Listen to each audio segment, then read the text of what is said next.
What's going on, guys? I'm Andrew, I'm Jason. and this is Movie Source. Today we're going to be talking about Man of Steel.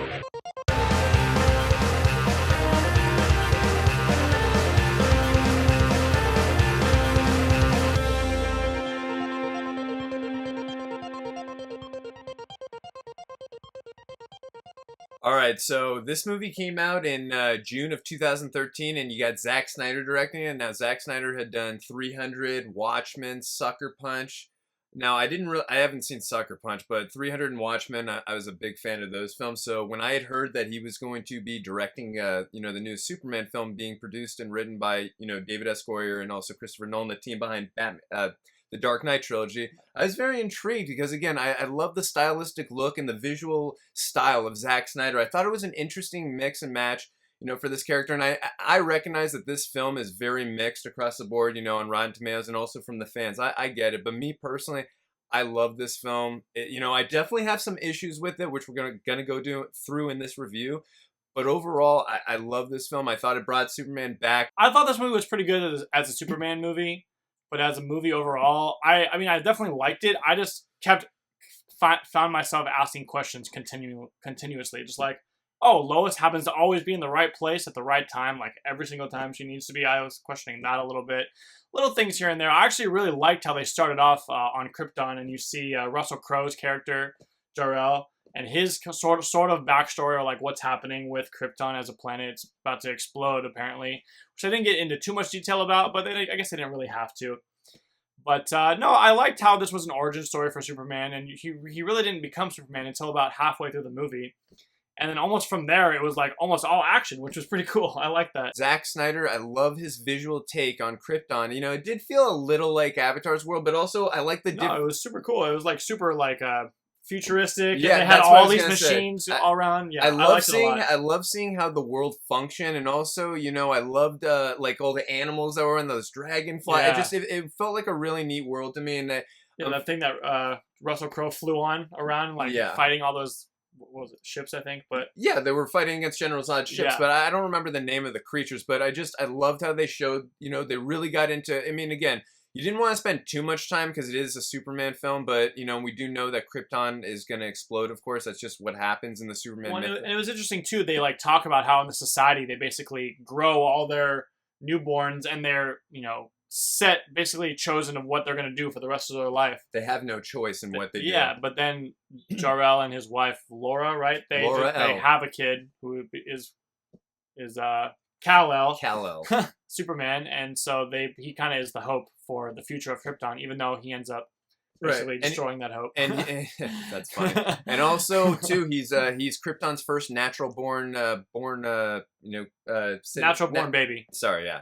He's Krypton's first natural born baby in centuries. So I thought that was a cool aspect that they included. What I loved in this film is we see him actually putting on the suit for the first time, learning how to... I love the scene where he's learning how to fly for the first time, and then he's smiling, laughing. That's how we would feel if we were flying. So that felt so... Even though he's an alien and he's very unrelatable, that felt so relatable in that moment, and I love that moment. Because he'd never really flown like that or done anything like that, and he crashed into a mountain his first time out. It was just such a cool moment, as a fan, to see that on film for the first time. It's just, I'd never experienced something like that in a Superman film. And I love that scene when he shows up to the military base and he's just floating there and his cape's all floating around. I thought that was an epic Superman reveal for one of the first times you really saw him full on in the suit. Don't play games with me, General. One question I did have was when he was out in the snow and he found that ship, and then all of a sudden the Superman suit is just there. When they explained earlier in the Krypton scene that they just sent out a bunch of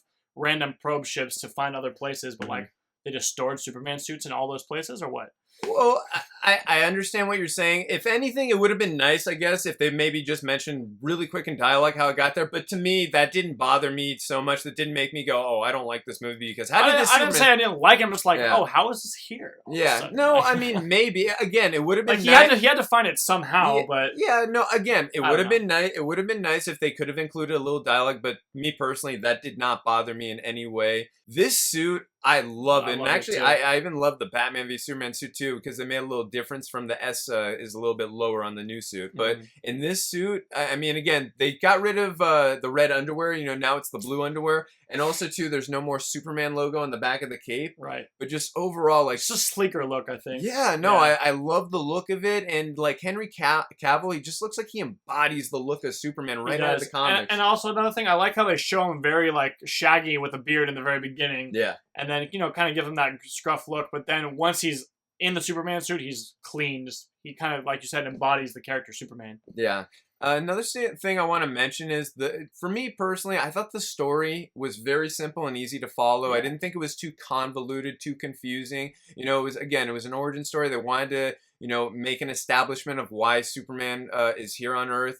Who the villain is. It was I like how simple they kept it for a first movie. You know, now we get to go into more details in the sequels on like building on the collateral damage and the events of this film. So, you know, again, I love how easy they kept it. And also the pacing of the film, I thought was pretty good. You know, I didn't find myself looking at my watch too often or like, you know, doing other things where I'm bored of this film. I thought it was a really well-paced film. There were some slower scenes that they had to have in there to kind of, you know, move the story along. But like you said, they intertwined it with enough action to where those scenes didn't bore you. They just were like, okay, I'm learning all this, and now I get to, you know, get some visual stimulation at the same time. There is more than enough action in this movie. There is so much action in this film, from the beginning in Krypton, from the scene in Smallville, the battle in Smallville, the Battle of Metropolis. Yeah, there is just a lot. Now, I know a lot of people have issues with how much destruction was caused, and I understand that notion, but for me personally, the reasons I didn't have an issue with how much destruction was being caused for two reasons. One, this is what would happen if if super-powered alien beings were fight. This is what would happen.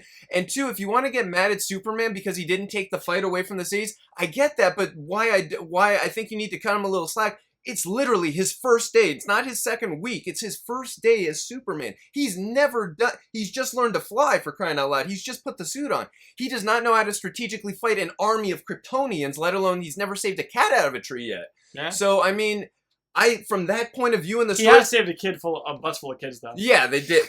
You made a point there. But still, he's got no fighting... These are this is an army of Kryptonians. He learned how to farm on he was raised in Kansas on a farm. Yeah, this is his first day. You can't really blame him for all that destruction, like you said. Plus, I feel like all that is going to be a plot point in Batman v Superman. Of course. As to why Batman won't trust Superman. Because he basically destroyed the whole city. Right, and we also learned from the trailers in Batman v Superman that Bruce Wayne was down watching the destruction of Metropolis happen with General Zod and Clark Kent, or rather with Superman, so you know he does not trust Superman after taking down one of his buildings and losing a lot of his friends in the process, so... Even though he did save them from the whole planet from destruction. Yes, but, I mean, as Ben Affleck, or rather Bruce alluded to in the trailers, he said if there's even a 1% chance that we feel he could destroy this world, or that he's our enemy, we have to take it as an absolute must. So, again, from that perspective, he's just playing it safe after what he saw. After what he saw there, you can't blame him, the man. So, you know, again, I love how they... like you said, they're going to incorporate the collateral damage, because that was a big thing that people were so upset with in this film, is how much destruction was going on. And the fact that he killed General Zod at the very end. He killed him to save a family. Now, I know the notion he could have flew away, whatever, but Zod's pretty powerful, and I don't want to get into what he could have done. But and also, he said, please, sir, he's telling him to stop, and Zod's like, never, because he knows that he didn't want to kill him. No, it definitely made sense, because like you said, he had the laser vision, he was about to kill all those people, and he kills him by snapping his neck, and then you see physically how hurt he is by all that. I thought, actually, Henry Cavill did a really good job in that scene, just conveying that emotion. Yeah, what that emotion told me is now I'm truly the last of my kind, and I felt that right through every time I've watched this film, every time Henry Cavill yells in distraught when Zod dies, I feel the emotion right through the screen. Like, it's a great job by Henry Cavill. I love it. So, yeah, definitely a good moment. Just getting into General Zod, I thought he was a very formidable villain in this film, you know. I like his performance a lot. Yeah, definitely. And again, I thought maybe a little bit the action was drawn out a little too long at the end, but overall, again, I was a complainer of not enough action Superman, so I can't really complain. Yeah. So again, I thought he was a very formidable threat. I love the way him and Clark bounce off each other, the way they banter together. I thought they had good chemistry together, the actors. So I thought they worked well together, those two actors. Well, yeah, no, great villain for this movie. Kind of was perfect for the origin story of Superman, like the last Kryptonians coming to try to resurrect Krypton on Earth. So Clark wanted the planets to coexist or do it on another planet. and that was where Jor-El's actually idea was, Yeah. I want you to become human first, so then you can join the two bridge worlds together. the two worlds together. Yeah. And Zod is not for that plan. He's for a Krypton where there's no choice and everyone is programmed. Well, he was a product of that. So Yeah, and that's why Jor-El stayed back on Krypton. I love how they explain that he was a product of that failure of a world, and that's why him and his wife had to stay behind. Great explanation. It made sense in the story. So again, I feel this. I know I'm going to get a lot of disagreeing with this, but I feel this is a deeper film that even you or other people give it credit for. And again, it's all subjective. That's my opinion. I love this movie a lot. No, I definitely like this movie too, and I love the backstory. All that of Superman I thought was really well done. The storyline was great. Like you said, really simple, but it showed you everything you needed to know. We got to go into some things that bothered us in this film. Now, some things that really bothered me. The shaky cam in this film, to me, it's atrocious. I mean, there's, again, on action scenes, I don't notice it as much, so it doesn't bother me. On scenes at the very beginning, when he's talking to the council, when Jor-El is speaking to the council, the camera is shaking all over the place. My head was spinning. I was getting dizzy. Another scene that for me is just a little unforgivable is Jonathan Kent's death scene. Now, it's really bad. Yeah, I'm not saying they have to copy the 78 version, the Christopher Reeve version, but I love the idea of Jonathan Kent having like a heart attack, something like that. Because there's nothing Clark can do about it. He can't save him from a heart attack. It makes total sense in that way. In this, look, it's so bad. They left the dog. How they forgot the dog, I don't even know. But they left the dog in the car, fine. And then he's like, "I'm gonna go get the dog," and the dad's like, "No, I'll go get the dog. Yeah, you go." I'm like, have your super-powered alien son get the dog. Exactly. Why are you getting the dog? And then even when he goes to get the dog and he like breaks his foot or whatever, like the car falls on it, like. Yeah, he says, don't come because I don't want the world to see. But if anything, just fly off and grab him and fly away so no one even sees you. Like, yeah. I don't know. It was just really, it almost was like useless. I just thought they could have done such a better job with that death scene. Jonathan Kent is supposed to die. That's not the issue in any way. And I understand the message they were going for with the hand. It was actually an interesting notion. The world is now ready to see what my son can do. I want to protect his identity. It's actually a beautiful notion from father-son. I love it. I just felt it was executed. Bad execution, very poorly executed. And again, I love the idea of the heart attack just because he can't do anything to save him in that moment. And again, I do love the idea that Superman trusts his dad to let him die because he's not ready. I do love that notion, but again, it just wasn't executed the way I want. I just felt there was a few different ways that Clark could have saved his dad there, and that's why I thought it was very unforgivable to me. I love this film. I thought Zack Snyder did a really good job with the visuals. I thought, this is the first time we really got to see Superman. I mean, again, I love Christopher Reeve. He is Superman too. But I just thought Henry Cavill really embodied the role. Yeah, really great choice, I thought. Yeah, I love the action in the film, the pacing of the film. I have to give this film an 8.5. Cool. Yeah, I definitely like this movie too. A really good origin story for Superman. You got to see a lot of action, which was cool.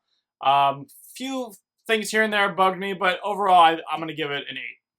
Alright guys, well that's going to do it for this video. We hope you've enjoyed our build-up for Batman v Superman. We've done all the Batman movies and now Superman, just getting ready for that film, so we're super excited and we hope you are too. If you like this video, you can leave a comment in the comments section, and if you want to see more videos like this one, you can hit the subscribe button.